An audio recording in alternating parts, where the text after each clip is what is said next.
Hello बच्चों, कक्षा 8 में गणित विषय में प्रश्नावली 1.1 को समझेंगे हम।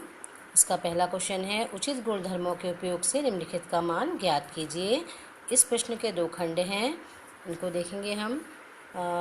ऋण 2/3 गुणा 3/5 धन 3/2 ऋण 3/5 गुणा 1/6 इसे हमने हल करना है और इसमें कौन सा गुणधर्म लगा है यह बताना है। तो इसे हल करेंगे हम। ऋण 2/3 गुणा 3/5। अब यहाँ पर 3 से 3 कट गया एक बार में, 3 एकम 3, और इधर पे आपका 3 और 6 है, तो 3 एकम 3, 3 दूनी 6। अब इसके बाद हम 2 एकम 2 बट्टे, यहाँ पर नीचे 5 है, 5 लिखा, धन 5/2 माइनस यहाँ पे क्या है आपका 1 एकम 1 और 5 दूनी 10। उसके बाद 5, 2 और 10 ये हर हैं, इन तीनों का हम क्या करेंगे, लसापा ले लेंगे। लसापा लेने पर हमारे पास 10 आया, 5, 2 और 10 का। तो उसके बाद इसको हमने हल करा, 5 से 10 को भाग दिया, 5 दूनी 10, फिर जो 2 आया भागफल उसके संग हमने अंश की गुणा करी, 2 दूनी 4। धन ऐसे ही 2 से हमने 10 को भाग किया, 5 आया, और 5 से 5 की गुणा करी, 5 5 25। ऋण 10 से हमने 10 को भाग दिया, 1 आया, और भागफल 1 आने पर उसका हमने अंश से गुणा करा, 1 एकम 1। तो यहाँ पे ऋण 4 और ये ऋण 1 ये दोनों आपस में जुड़ जाएंगे, लेकिन चिन्ह क्या रहेगा आपका, ऋण का ही रहेगा। तो ऋण 4 और ऋण 1 हो गया आपका ऋण का 5, और धन आपका 25 है। अब यहाँ धन और ऋण आपस में क्या होते हैं, धन ऋण ऋण हो जाता है, यानी कि 25 में से 5 घटेगा तो 20 आएगा, और बट्टे 10, 10 से 20 को आपने काटेंगे हम, 10 दूनी 20, तो इसका उत्तर क्या आया, 2 आ गया। इसी प्रकार दूसरा खंड है इसका, 2/5 गुणा ऋण 3/7 ऋण 1/6 गुणा 3/2 धन 1/4 गुणा 2/5। इसका हल देखेंगे।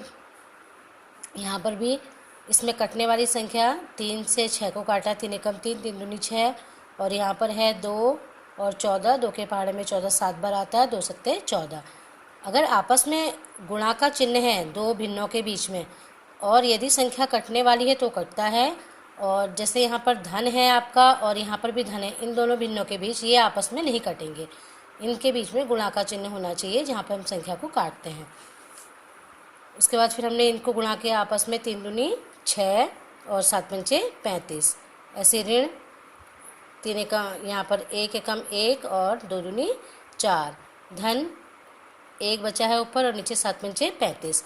अब 35, 4 और 35 ये जो हर है भिन्नों के, इनका हमने लसापा लिया तो हमारे पास 140 इसका लसापा आया।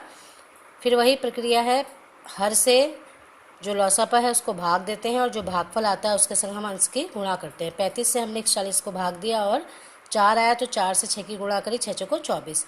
इसी प्रकार 4 से हमने 140 को भाग किया तो 35 आया, 35 से 1 की गुणा करी, 35 एकम 35। फिर 35 से हमने 40 को भाग करा, 4 आया, 4 के 1 से गुणा करी, 4 एकम 4 आ गया। अब यहाँ पर ये दोनों अंक आपके क्या हैं, ऋण के हैं, तो आपस में जुड़ जाएंगे, चिन्ह ऋण का ही रहेगा।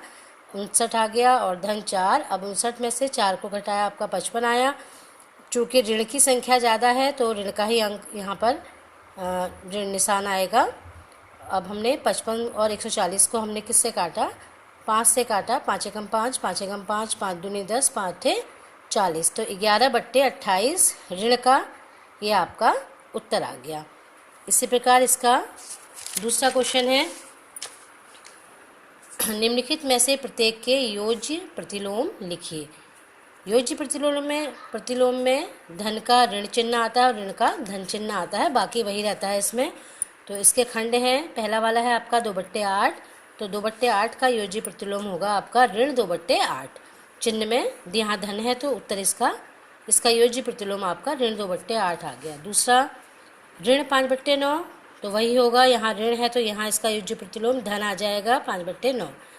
दूसरा है आपका ऋण 6/5, तो इसमें क्या है आपका, ये दोनों आपस में जब ऊपर नीचे दोनों जगह ऋण का चिन्ह होता है तो ये आपस में कट के क्या हो गए, धन हो गया अपने आप, 6/5 चिन्ह हट गया यहाँ से, और इसका योज्य प्रतिलोम क्या आ गया, ऋण 6/5 आ गया।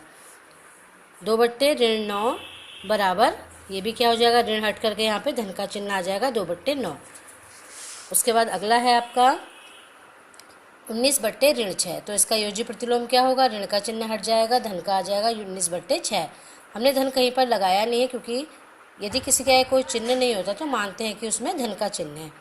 ऐसे ही प्रश्न नंबर 3 है आपका x बराबर 11/15 और दूसरा है आपका x बराबर -13/17 के लिए सत्यापित कीजिए कि ऋण ब्रैकेट ऋण x बराबर x। यहाँ पर इसका मतलब है यदि ब्रैकेट के बाहर ऋण का चिन्ह होता है तो अंदर का चिन्ह जो होता है बदल जाता है। तो ब्रैकेट के बाहर ऋण का चिन्ह है और अंदर भी ऋण का ही चिन्ह है। ब्रैकेट खुलेगा तो यहाँ पर क्या आ जाएगा, धन आ जाएगा। हल करते हैं इसको हम। x बराबर 11/15। तो इस वाले सूत्र में हमने रखा x का मान 11/15 रखने पर ऋण ब्रैकेट के बाहर और अंदर भी ऋण 11/15 बराबर 11/15। क्या हुआ, यहाँ पर ब्रैकेट खुला तो अंदर ऋण का चिन्ह क्या हुआ, धन में आ गया आपका। ऐसे ही दूसरा है आपका x बराबर ऋण 13/17। तो इसको भी हम हल करेंगे x का मान ऋण 13/17 रखने पर। तो हमने यहाँ पर इसका मान रखा ऋण ब्रैकेट फिर ऋण 13/17 और ब्रैकेट खुला तो आपका यहाँ पर से ऋण का चिन्ह धन में बदल गया।